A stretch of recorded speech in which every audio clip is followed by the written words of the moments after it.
Hello friends, आज मैं आपको 4 टक्स ब्लाउज़ की ड्राफ्टिंग करना बताऊंगी। अगर आपको हमारी वीडियो पसंद आए तो प्लीज़ वीडियो को लाइक और चैनल को सब्सक्राइब ज़रूर कीजिएगा और वीडियो में लास्ट तक बने रहिएगा ताकि आपको पूरी इन्फॉर्मेशन मिल सके। सबसे पहले हमने एक पेपर को डबल फोल्ड करके रखा हुआ है। हम सबसे पहले इसकी लेंथ की मार्किंग करेंगे।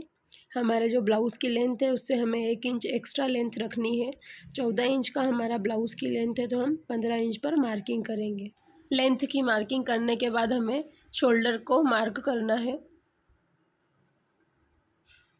इस ब्लाउज़ में हमें शोल्डर 5.5 इंच पर रखना है। 5.5 इंच का हम शोल्डर की मार्किंग करेंगे। उसके बाद हमें आर्म होल की मार्किंग करनी है।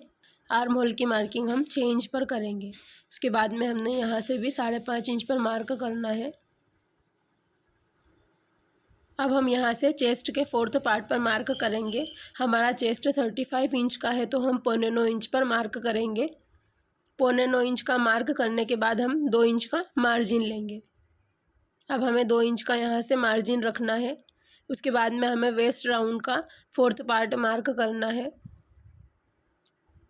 31 हमारा वेस्ट राउंड है। उसके बाद 1 इंच हम टक्स का और 2 इंच का मार्जिन लेंगे। उसके बाद में हमने जो भी मार्किंग की हुई है उन्हें हम स्केल की सहायता से मिला लेंगे।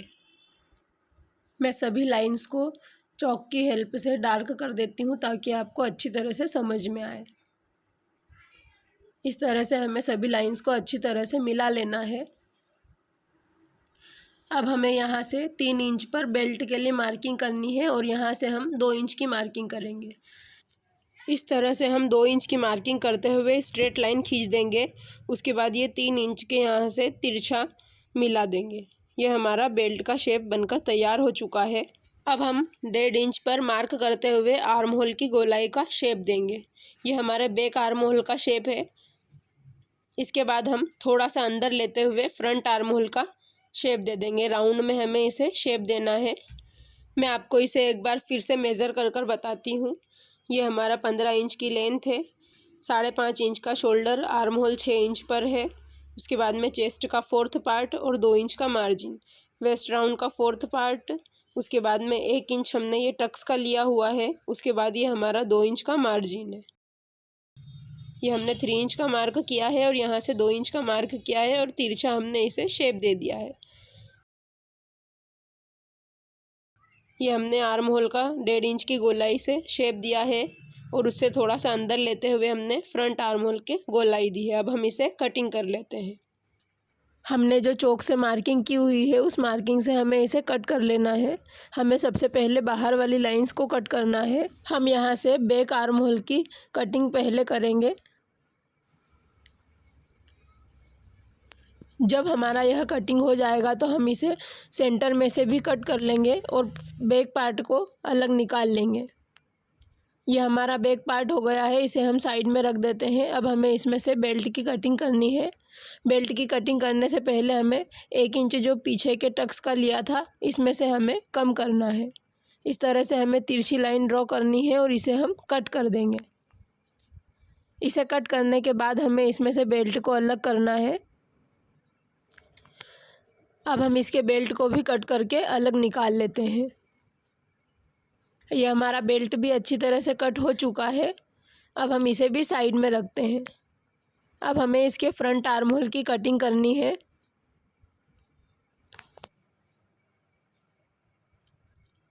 आर्म होल की कटिंग करने के बाद हम इसके फ्रंट नेक की कटिंग करेंगे। 3.25 इंच की हमें गले की चौड़ाई रखनी है।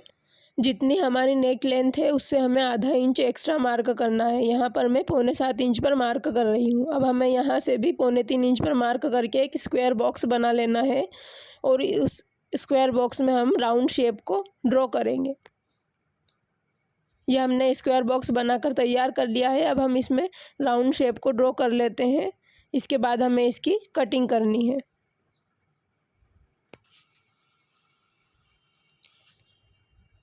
यह हमारा फ्रंट नेक भी कट होकर तैयार हो चुका है। अब हमें न्यूज़पेपर का एक और टुकड़ा लेना है। सबसे पहले हमें न्यूज़पेपर के कॉर्नर पर 1/2 इंच का मार्क करते हुए एक लाइन ड्रॉ करनी है। उसके बाद जो हमने हमारा ये फ्रंट पार्ट कटिंग किया हुआ था, इसे हम लाइन के पास से रखकर इसके ऊपर ट्रेस कर लेंगे। इसी तरह से हम हमारे पूरे फ्रंट पार्ट को सभी तरफ से मार्क करके नीचे ट्रेस कर लेंगे। इसके बाद हम उसे हटा देंगे। अब हमें इस पार्ट में जो हम टक्स लगाते हैं, टक्स के लिए हमें एक्स्ट्रा मार्जिन लेना है। हम यहाँ से 1/2 इंच का मार्जिन ले रहे हैं, यहाँ से हमें 1 इंच का मार्जिन लेना है और यहाँ से हम 2 इंच का मार्जिन लेंगे, ऊपर से हम 1/2 इंच का मार्जिन लेंगे। ये मार्जिन हम टक्स के हिसाब से लेते हैं, जितना लंबा हमें टक्स लगाना होता है उतना हमें मार्जिन रखना है। अब हमें सभी मार्जिन्स को आपस में मिला देना है। इस तरह से हम सभी मार्जिन को आपस में मिला देंगे। सभी को मिलाने के बाद हम इसे कट कर लेते हैं। अब हम इसे बाहर की मार्किंग से सावधानी से कट कर लेते हैं। कट करके मैं आपको इसे बताती हूँ। इसी तरह से आपको भी इसे कट कर लेना है। और जो हमने सामने की तरफ 1/2 इंच का मार्जिन लिया था, हमें उसे कट नहीं करना है, हमें उसे उसमें रखना है। हमें टक्स के लिए मार्जिन इसीलिए लेना होता है कि जब हम टक्स लगाते हैं तब हमारा फ्रंट पार्ट जो है स्टिच में दब जाता है, तो हमें एक्स्ट्रा मार्जिन लेना ज़रूरी होता है कि हमारा ब्लाउज़ स्टिच करने के बाद छोटा ना हो। ये हमारा फ्रंट पार्ट हमने कट कर कर तैयार कर लिया है। अब हमारी ड्राफ्टिंग लगभग तैयार हो चुकी है। ये हमारा बैक पार्ट और ये फ्रंट पार्ट है और ये हमारा बेल्ट हमने कट करके तैयार कर लिया है। अब हमने जो हमारा ये बेल्ट कट करके तैयार किया था, इसमें भी हमें एक्स्ट्रा मार्जिन लेना ज़रूरी है, इसीलिए हम इसे भी एक छोटे न्यूज़पेपर पर ट्रेस करेंगे। हमने फ्रंट पार्ट में आगे की साइड 1/2 इंच का जो मार्जिन लिया था, हमें बेल्ट में भी वो मार्जिन लेना है। वो मार्जिन हमने इसलिए लिया है क्योंकि जब हम हुकाई की पट्टी लगाएंगे तो वह उसमें स्टिचिंग में जाएगा। ट्रेस करने के बाद हम जितना भी सिलाई में मार्जिन दबाते हैं उतना मार्जिन हमें इसमें एक्स्ट्रा लेना है। ऊपर से हम इसे एक्स्ट्रा मार्जिन ले लेंगे 1/2 इंच या फिर 1/2 से 2, थोड़ा सा कम, आप जितना भी स्टिच करते समय दबाते हैं उतना आप इसमें एक्स्ट्रा ले लीजिए। मार्क करने के बाद हम इसे कट कर लेते हैं। अब ये हमारा बेल्ट भी कट होकर तैयार है। अब हमारा ये ड्राफ्टिंग पूरा कंप्लीट हो चुका है। हम इसे अच्छी तरह से फोल्ड करके रख देते हैं। इसके बाद मैं आपको स्लीव की ड्राफ्टिंग करना बताऊंगी। स्लीव की ड्राफ्टिंग करने के लिए हमने एक और न्यूज़पेपर लिया हुआ है। इसमें हमें स्लीव की ड्राफ्टिंग करनी है। जितने इंच की हमारी स्लीव्स है हमें उससे 1 इंच एक्स्ट्रा लेना है। 9 इंच की हमारी स्लीव है, हमने 10 इंच पर मार्क किया है और हमें यहाँ पर आर्म होल का हाफ करके मार्क करना है। हमने 8.5 इंच पर मार्क किया है। उसके बाद हमने यहाँ से भी 10 इंच पर मार्क करके एक बॉक्स तैयार करना है। चौक से हम एक बॉक्स बनाकर तैयार करेंगे।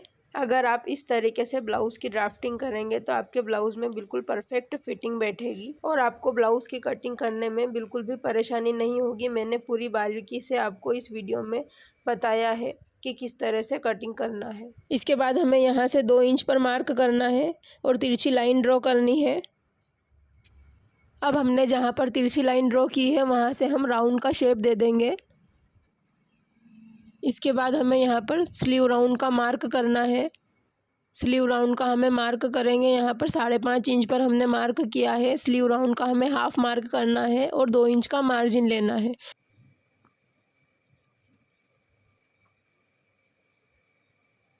यहाँ से भी हम 2 इंच का मार्जिन ले लेंगे और मार्जिन से मार्जिन को मिलाना है और फिटिंग से फिटिंग की तिरछी लाइन को मिलाना है। इस तरह से हम फिटिंग की तिरछी लाइन मिलाएंगे और मार्जिन से मार्जिन को मिला देंगे।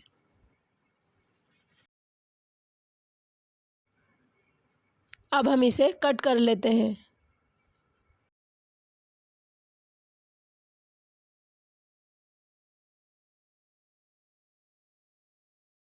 हमने इसके सेंटर पर एक छोटा सा कट लगा दिया है और इसे खोलकर आर्म होल की फ्रंट साइड की कटिंग कर ली है। थोड़ा सा हमें इस तरह से अंदर की तरफ आर्म होल की फ्रंट की कटिंग करनी है। ये हमारा फ्रंट में स्टिच करते समय आएगा। अब ये हमारा ड्राफ्टिंग बिल्कुल परफेक्ट तरीके से कट हो चुका है। ये हमारी स्लीव की ड्राफ्टिंग बिल्कुल अच्छी तरह से हो चुकी है। अगर आप इस तरह से ब्लाउज़ की ड्राफ्टिंग करेंगे तो आपके ब्लाउज़ की बिल्कुल परफेक्ट फिटिंग बैठेगी। आप एक बार इस तरीके से ब्लाउज़ को कटिंग करके और स्टिच करके ज़रूर देखिएगा।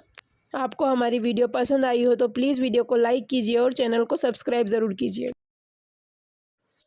नेक्स्ट वीडियो में मैं आपको बताऊंगी कि किस तरह से टक्स लगाए जाते हैं। अगर आप हमारे चैनल पर पहली बार आए हैं तो प्लीज़ चैनल को सब्सक्राइब करें और बेल आइकन पर प्रेस कीजिएगा, जिससे हमारी आने वाली सभी वीडियोस की नोटिफिकेशन आपको मिलती रहे। Thanks for watching. मिलते हैं फिर नेक्स्ट वीडियो में।